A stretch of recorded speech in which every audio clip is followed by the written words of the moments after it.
नसल्ली अला रसूलिहिल करीम बिस्मिल्लाहिर्रहमानिर्रहीम। आज मैं हज़रत अबू ज़र गफ़ारी रज़ी अल्लाह ताला अन्हु के बारे में बयान करूँगी।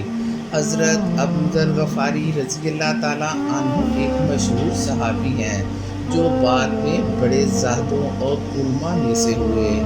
हज़रत अली करमुल वजह का इरशाद है कि हज़रत अबू ज़र रज़ी अल्लाह ताला अन्हु ऐसे इल्म को हासिल किए हुए हैं जिससे लोग आजिज़ हैं, मगर इन्होंने इसको महफूज कर रखा है। जब इनको हजूर अक़दस सल्लल्लाहु अलैहि वसल्लम की पहल खबर पहुंची तो उन्होंने अपने भाई को हालात की तहकीक के वास्ते मक्का भेजा कि जो शख्स ये दावा करता है कि मेरे पास वही आती है और आसमान की खबरें आती हैं, उनके हालात मालूम करो कि वो कैसा शख्स है और इसके कलाम के बारे में गौर से सुनो। वो मक्का मुकरमा आए और हालात मालूम करने के बाद अपने भाई से जाकर कहा कि मैंने इनको अच्छी आदतों और उम्दा अखलाक का हुक्म करते देखा है और एक ऐसा कलाम सुना जो ना शेर है ना कहनों का कलाम है। अबू ज़र रज़ी अल्लाह ताला अन्हु की इस बात से तसल्ली ना हुई तो खुद सफ़र किया और मक्का पहुँचे और सीधे मस्जिद हराम में गए। हजूर सल्लल्लाहु अलैहि वसल्लम को पहचानते नहीं थे और किसी से पूछना मसलत के खिलाफ समझा। शाम तक इसी हाल में रहे। शाम को हज़रत अली करमुल वजह ने देखा कि एक परदेसी मुसाफिर है। मुसाफिरों की, गरीबों की, परदेसियों की खबरगिरी, इनकी ज़रूरतों का पूरा करना इन हजरात की घुट्टी में पड़ा हुआ था, इसलिए इनको अपने घर ले आए, मेज़बानी फरमाई, लेकिन इससे पूछने की कुछ ज़रूरत न समझी कि कौन हो, क्यों आए हो। मुसाफिर ने कुछ ज़ाहिर न किया। सुबह उठकर मस्जिद में आ गए और दिन भर इसी हाल में गुजारा कि खुद पता न चला कि दरियाफ्त किसी से किया नहीं। गालबन इसकी वजह ये होगी कि हजूर अकरम सल्लल्लाहु अलैहि वसल्लम के साथ दुश्मनी के किस्से बहुत मशहूर थे। आपको और आपके मिलने वालों को हर तरह की तकलीफ़ें दी जाती थीं। उनका ख्याल हुआ हो कि सही हाल मालूम नहीं होगा और बदगुमानी की वजह से मुफ्त की तकलीफ़ अलहदा रही। और दूसरे दिन शाम को भी हज़रत अली रज़ी अल्लाह ताला अन्हु को ख्याल हुआ कि परदेसी मुसाफिर है, बज़ाहिर जिस गरज के लिए आया है वो पूरी ना हुई, इसीलिए फिर अपने घर ले गए और रात को खिलाया सलाया और फिर पूछने की। इस रात को भी नौबत ना आई। तीसरी रात को फिर यही सूरत हाल हुई तो हज़रत अली रज़ी अल्लाह ताला अन्हु ने दरियाफ़्त किया कि तुम किस काम से आए हो, क्या गरज है। तो हज़रत अबू ज़र रज़ी अल्लाह ताला अन्हु ने अव्वल तो इनको कसम और अहद पैमा दिए इस बात के कि वो सही बताएं। इसके बाद अपनी गरज बतलाई।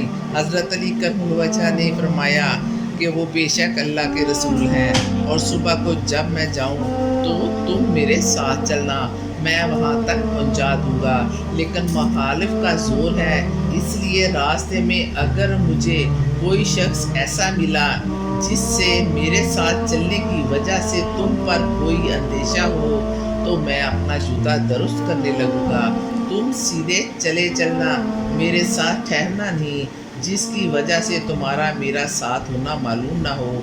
चुनाचे सुबह को हज़रत अली करमुल वजह के पीछे पीछे हजूर सल्लल्लाहु अलैहि वसल्लम की खिदमत में पहुँचे। वहाँ जाकर बातचीत हुई। उसी वक़्त मुसलमान हो गए। हजूर अक़दस रज़ी अल्लाह ताला अन्हु ने उनकी तकलीफ़ के ख्याल से फरमाया कि अपने इस्लाम को भी ज़ाहिर ना करना, चुपके से अपनी कौम में चले जाओ, जब हमारा गलबा हो जाए इस वक्त चले आना। उन्होंने अर्ज़ किया, या रसूल अल्लाह, इस ज़ात की कसम जिसके कब्ज़े में मेरी जान है कि इस कलमा तौहीद को उन बेईमानों के बीच में जाकर चिल्ला कर पढ़ूँगा। चुनाचे इसी वक्त मस्जिद हराम में तशरीफ़ ले आए और बुलंद आवाज़ से अशहदु अल्ला इलाहा इल्लल्लाहु व अशहदु अन्ना मुहम्मदन रसूलुल्लाह पढ़ा। फिर क्या था, चारों तरफ से लोग उठे और इस कदर मारा कि ज़ख्मी कर दिया। مرنے کے قریب ہو گئے۔ حضور صلی اللہ علیہ وآلہ وسلم کے چچا حضرت عباس رضی اللہ تعالیٰ عنہ جو اس وقت تک مسلمان بھی نہیں ہوئے تھے، ان کے اوپر بچانے کے لیے لیٹ گئے اور لوگوں سے کہا کہ کیا ظلم کرتے ہو؟ یہ شخص قبیلہ غفار کا ہے اور یہ قبیلہ ملک شام کے راستے میں پڑتا ہے۔ تمہاری تجارت وغیرہ سب ملک شام کے ساتھ ہے۔ اگر یہ مر گیا تو شام کا جانا آنا بند ہو جائے گا۔ اس پر لوگوں کو بھی خیال آیا کہ ملک شام سے ساری ضرورتیں پوری ہوتی ہیں، وہاں کا راستہ بند ہو جانا مصیبت ہے، اس لیے ان کو چھوڑ دیا۔ دوسرے دن پھر اسی طرح انہوں نے جا کر با آواز بلند کلمہ پڑھا اور لوگ اس کلمے کے سننے کی تاب نہ لا سکے، اس لیے ان پر ٹوٹ پڑے۔ دوسرے دن بھی حضرت عباس رضی اللہ تعالیٰ عنہ نے اسی طرح ان کو سمجھایا کہ تمہاری تجارت کا راستہ بند ہو جائے گا۔ حضور صلی اللہ علیہ وآلہ وسلم کے ارشاد کے باوجود کہ اپنے اسلام کو چھپاؤ، اور ان کا یہ فعل حق کے اظہار کا ولولہ اور غلبہ تھا، اور جب یہ دین حق ہو تو کسی کے باپ کا کیا جا رہا ہے جس سے ڈر کر چھپایا جائے۔ اور حضور صلی اللہ علیہ وآلہ وسلم کا منع فرمانا شفقت کی وجہ سے تھا کہ ممکن ہے تکالیف کا تحمل نہ ہو، ورنہ حضور صلی اللہ علیہ وآلہ وسلم کے حکم کے خلاف صحابہ رضی اللہ تعالیٰ عنہ کی یہ مجال ہی نہ تھی۔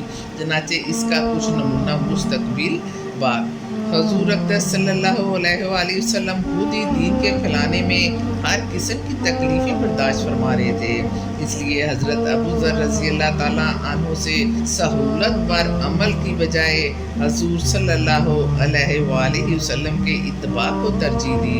یہی ایک چیز تھی کہ جس کی وجہ سے ہر قسم کی ترقی دینی اور دنیاوی صحابہ کرام رضی اللہ تعالیٰ عنہ کے قدم چوم رہی تھی، اور ہر میدان ان کے قبضے میں تھا کہ جو شخص بھی ایک مرتبہ کلمہ شہادت پڑھ کر اسلام کے جھنڈے کے نیچے آ جاتا، بڑی سے بڑی قوت بھی ان کو نہ روک سکتی تھی، اور نہ ہی بڑے سے بڑا ظلم اس کو دین کی اشاعت سے ہٹا سکتا تھا۔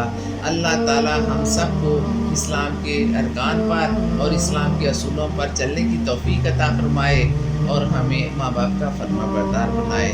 اے اللہ میری اس دعا کو قبول فرما، آمین ثم